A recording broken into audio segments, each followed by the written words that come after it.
ನಮಸ್ಕಾರ ಸ್ನೇಹಿತರೆ. ನಮಗಿಲ್ಲಿ ಕಾಣುವಂಥ ಒಬ್ಬ ವ್ಯಕ್ತಿ ಡಾಕ್ಟರ್ ಬಿ ಆರ್ ಅಂಬೇಡ್ಕರ್. ಇವರು ತಾವು ಪಡೆದುಕೊಂಡಂಥ ಶಿಕ್ಷಣದಿಂದ ದೇಶಕ್ಕೆ ಕಾನೂನು ಗ್ರಂಥವನ್ನು ಕೊಟ್ಟು ಹೋಗ್ತಾರೆ. ಹಾಗಾಗಿ ಇವರನ್ನು ಭಾರತದ ಸಂವಿಧಾನದ ಶಿಲ್ಪಿ ಅಂತ ಕರೆದು ಹೋಗ್ತೀವಿ. ಯಾಕೆ ಇವರು ಕಾನೂನು ಗ್ರಂಥವನ್ನು ಕೊಟ್ಟರಂದರೆ, ನಾವು ಆರ್ಥಿಕವಾಗಿ ಹಿಂದುಳಿದಂಥ ವ್ಯಕ್ತಿಗಳು ಎಲ್ಲರೂ ಸಮಾನವಾಗಬೇಕು. ಇಲ್ಲಿ ಸಾಮಾಜಿಕವಾಗಿ, ಧಾರ್ಮಿಕವಾಗಿ, ಆರ್ಥಿಕವಾಗಿ ಎಲ್ಲ ರೀತಿಯಿಂದ ಹಿಂದುಳಿದಂಥ ವ್ಯಕ್ತಿಗಳು ಭಾರತದಲ್ಲಿ ಎಲ್ಲರೂ ಆಲ್ ಆರ್ ಈಕ್ವಲ್ಸ್, ಸಮಾನವಾಗಿರಬೇಕು ಅನ್ನೋ ಕಾರಣಕ್ಕಾಗಿಯೇ ಅವರು ತಮ್ಮ ಜೀವನವನ್ನು ದಾರಿ ಎರೆದು ಕಾನೂನು ಗ್ರಂಥವನ್ನು ಬರ್ಕೊಟ್ಟು ಹೋಗ್ತಾರೆ, ಸಂವಿಧಾನವನ್ನು.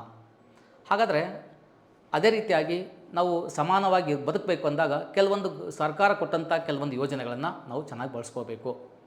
ನೋಡಿ, ಈಗ ನಾವು ಆಲ್ರೆಡಿ ಕೆಲವೊಂದು ವಿಷಯಗಳನ್ನು ಬಳಸ್ಕೊಂಡಿದ್ದೀರಿ. ಸ್ಕಾಲರ್ಶಿಪ್ಪನ್ನು ತೊಗೊಳ್ತೀರಿ, ವರ್ಷ ಸ್ಕಾಲರ್ಶಿಪ್ ಆಯಿತು, ಹಾಸ್ಟೆಲ್ ಫೆಸಿಲಿಟೀಸ್ ಆಯಿತು, ಮತ್ತು ವಸತಿ ಶಾಲೆಗಳಾಗಿರ್ಬೋದು, ಅಥವಾ ಮೊರಾರ್ಜಿ ಶಾಲೆಗಳಾಗಿರ್ಬೋದು, ಅಥವಾ ನವೋದಯ ಶಾಲೆಗಳಾಗಿರ್ಬೋದು, ಪ್ರತಿಯೊಂದು ಕಾಲೇಜುಗಳಲ್ಲಿ ಅಥವಾ ಶಿಕ್ಷಣ ಹಂತಗಳಲ್ಲಿ ನಾವು ಒಂದು ಮೀಸಲಾತಿಯನ್ನು ಪಡ್ಕೊಂಡು ಏನು ಮಾಡ್ತೀವಿ, ನಾವು ಸಮಾನವಾಗಿ ಬದುಕಬೇಕು ಅಂತ ಪ್ರಯತ್ನ ಮಾಡ್ತೀವಿ. ಹಾಗಾಗಿ ಅದರಲ್ಲಿ ಒಂದು ಅಂಶ ಯಾವುದು ಅಂತ ಬಂದಾಗ, ಫ್ರೀ ಎಕ್ಸಾಮಿನೇಷನ್ ಟ್ರೈನಿಂಗ್ ಸೆಂಟರ್ ನಡೆಸುವಂಥ ಒಂದು ಇಂಪಾರ್ಟೆಂಟ್ ಸ್ಪರ್ಧಾತ್ಮಕ ಪರೀಕ್ಷೆಗಳಿಗೋಸ್ಕರ ಫ್ರೀ ಕೋಚಿಂಗನ್ನು ಕೊಡ್ತಾರೆ. ಅದರಲ್ಲಿ pre examination training centre social welfare ಆಫೀಸಿಂದ ನಡೆಸ್ತಕ್ಕಂಥ ಒಂದು ಪರೀಕ್ಷೆ ಆಗಿರುತ್ತೆ. ಇದು ಪ್ರತಿ ವರ್ಷ ಇದನ್ನ ನಡೆಸ್ತಾ ಹೋಗ್ತಾರೆ. ಯಾಕೆ ಇದು ನಡೆಸ್ತಾರೆ ಅಂತ ಬಂದಾಗ, ಆರ್ಥಿಕವಾಗಿ ಹಿಂದುಳಿದಂಥ ವ್ಯಕ್ತಿಗಳು ಒಂದು ಸಮಾನವಾಗಿ ಬದುಕಬೇಕು ಎಂಬ ಕಾರಣಕ್ಕಾಗಿಯೇ ಈ ಒಂದು ಎಕ್ಸಾಮಲ್ಲಿ ಪಾಸಾಗಿ ಅವರು ಒಂದು ಟ್ರೈನಿಂಗನ್ನು ತೊಗೊಂಡು, ಫ್ರೀಯಾಗಿ ಟ್ರೈನಿಂಗನ್ನು ತೊಗೊಂಡು, ಕೋಚಿಂಗನ್ನು ತೊಗೊಂಡು ಲೈಫಲ್ಲಿ ಅವರು ತಮ್ಮ ಜೀವನವನ್ನು ಕಟ್ಕೊಳ್ಳಿ ಅನ್ನೋ ಕಾರಣಕ್ಕೋಸ್ಕರ. ಎಲ್ಲರೂ ಸಹಿತ ಈ ದುಡ್ಡಿದ್ದವರು ಈಗ ಹೆಂಗೋ ಮಾಡ್ಕೊಂಡು ಬೇರೆ ಕಡೆ ಎಲ್ಲ ಹೋಗಿಬಿಡ್ತಾರೆ. ಈಗ ದುಡ್ಡಿಲ್ಲದವರು ಏನು ಮಾಡಬೇಕು, ತುಂಬ ನಾಲೆಡ್ಜ್ ಇರುತ್ತೆ, ದುಡ್ಡು ಇರೋಲ್ಲ. ಹಾಗಾಗಿ ಅವ್ರು ಏನು ಮಾಡಬೇಕಾಗುತ್ತೆ, ಈ ಒಂದು ಶಿಕ್ಷಣವನ್ನು ಅಂದರೆ ಈ ಥರ ಒಂದು ಎಕ್ಸಾಮ್ಸ್ಗಳನ್ನು ತೊಗೊಂಡು ಇದರಲ್ಲಿ ಪಾಸಾಗಿ ಅವರು ತಮ್ಮ ಜೀವನವನ್ನು ಕಟ್ಕೊಳ್ಳಿ ಅನ್ನೋ ಕಾರಣಕ್ಕೋಸ್ಕರ. ಎಲ್ಲರೂ ತೊಗೋಬೇಕು ಅಂತೇನಿಲ್ಲ, ಆರ್ಥಿಕವಾಗಿ ಹಿಂದುಳಿದಂಥ ವ್ಯಕ್ತಿಗಳು ಮತ್ತು ಬುದ್ಧಿವಂತ ವ್ಯಕ್ತಿಗಳು ತಮ್ಮ ಲೈಫನ್ನು ಕಟ್ಕೋಬೇಕು ಅನ್ನೋ ಕಾರಣಕ್ಕೋಸ್ಕರ, ಎಲ್ಲರೂ ಸಮಾನವಾಗಿ ಬದುಕಲಿ ಅನ್ನೋ ಕಾರಣಕ್ಕೋಸ್ಕರ ಗೌರ್ಮೆಂಟು ಇದನ್ನ ಪ್ರತಿ ವರ್ಷ ಎಕ್ಸಾಮನ್ನು ನಡೆಸುತ್ತೆ. ಇದನ್ನು ನೀವು ಚೆನ್ನಾಗಿ ಬಳಸ್ಕೋಬೇಕಾಗುತ್ತೆ. ನೋಡಿ, ಇಲ್ಲಿ ವಿಷಯಕ್ಕೆ ಹೋಗೋಣ.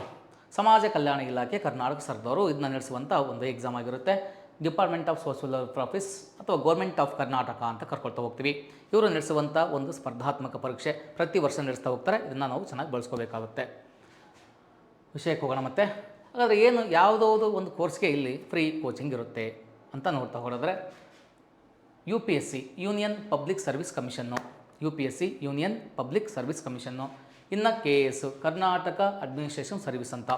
ಓಕೆ, ಇನ್ನು banking IBPS PO, SBI PO ಈ ಥರ ಎಕ್ಸಾಮ್ಸ್ಗಳು. ಮತ್ತಿನ್ನು SSC ಸ್ಟಾಫ್ ಸೆಲೆಕ್ಷನ್ ಕಮಿಷನ್ನು, ಜೊತೆಗೆ RRB ರೈಲ್ವೇಸ್ ರಿಕ್ರೂಟ್ಮೆಂಟ್ ಬೋರ್ಡ್ ಅಂತ ಕರ್ಕೊಳ್ತಾ ಹೋಗ್ತೀವಿ. ಇನ್ನು group C Karnataka public service commission. ಇವರು ನಡೆಸುವಂಥ ಸ್ಪರ್ಧಾ ಅಂದರೆ ಎಲ್ಲ ಒಂದು ಕೋರ್ಸಸ್ಗೆ ಫ್ರೀಯಾಗಿ ಕೋಚಿಂಗ್ ಇರುತ್ತೆ. ಇನ್ನು ಇಲ್ಲಿ ಉಚಿತ ತರಬೇತಿ ಪಡೆಯುವಂಥ ಮಾರ್ಗಸೂಚಿಗಳು ಏನು ಸರ್? ಹಾಗಾದರೆ ನನಗೆ ಮಾಹಿತಿ ಗೊತ್ತಿಲ್ಲ.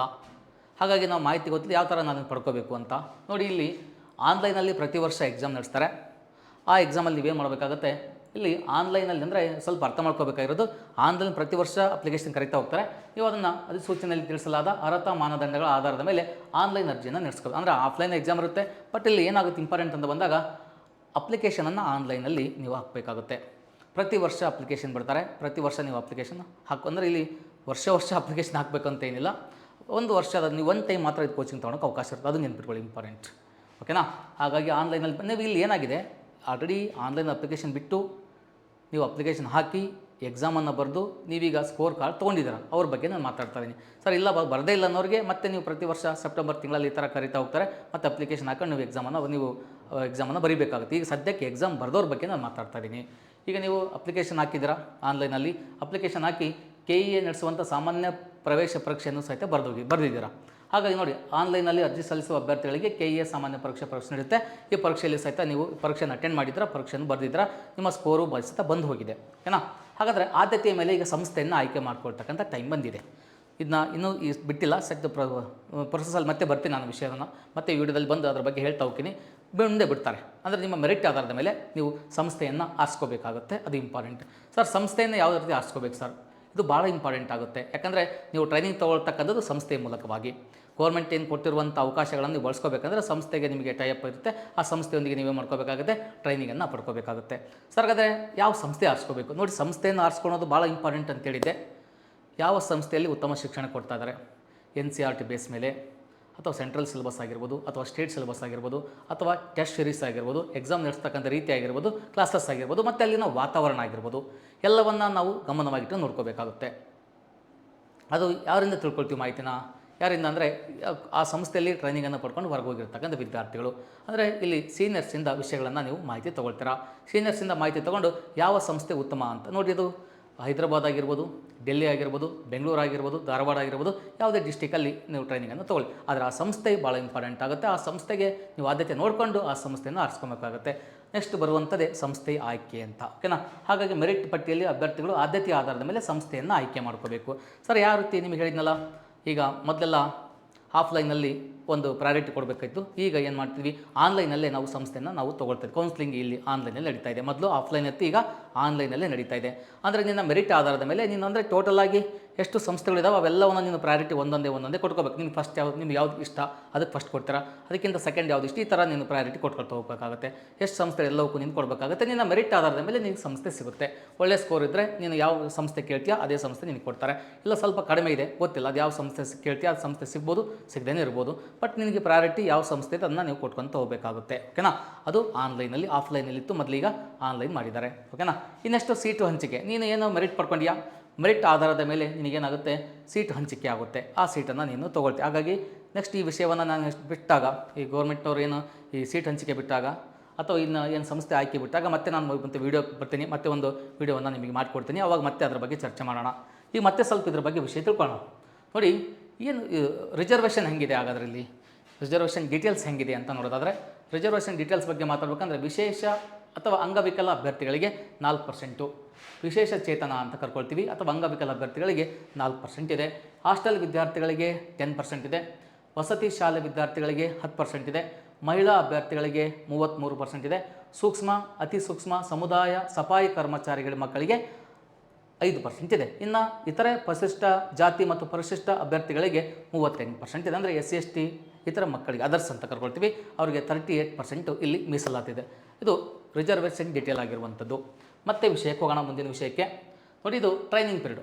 ಹಾಗಾದರೆ ನಾವು ಟ್ರೈನಿಂಗ್ ಎಷ್ಟು ತಿಂಗಳು ತೊಗೋಬೇಕು ಸರ್, ಎಷ್ಟು ವರ್ಷ ಟ್ರೈನಿಂಗ್ ಕೊಡ್ತಾರೆ ಅಂತ ಮಾತಾಡೋದಾದರೆ, ವರ್ಷಗಟ್ಟಲೆ ಇದು ಟ್ರೈನಿಂಗ್ ಇರಲ್ಲ. ಇಂಪಾರ್ಟೆಂಟ್ ನೋಡೋದಾದರೆ UPSC ಅಂತ ತೊಗೊಂಡಾಗ, ನೀನೇನಲ್ಲಿ ಎಕ್ಸಾಮ್ ಬರೆದು UPSC ಅಂತ ತೊಗೊಂಡಿದ್ರೆ, UPSC ಅಂತ ಬರೆದಾಗ 6 ಮಂತ್ ನಿನಗೆ ಪ್ರಿಲಿಮ್ಸ್ ಇರುತ್ತೆ, ಮತ್ತು ನಿನಗೆ 3 ಮಂತ್ಸ್ ನಿನಗೆ ಮೇನ್ಸ್ ಟ್ರೈನಿಂಗ್ ಕೊಡ್ತಾರೆ.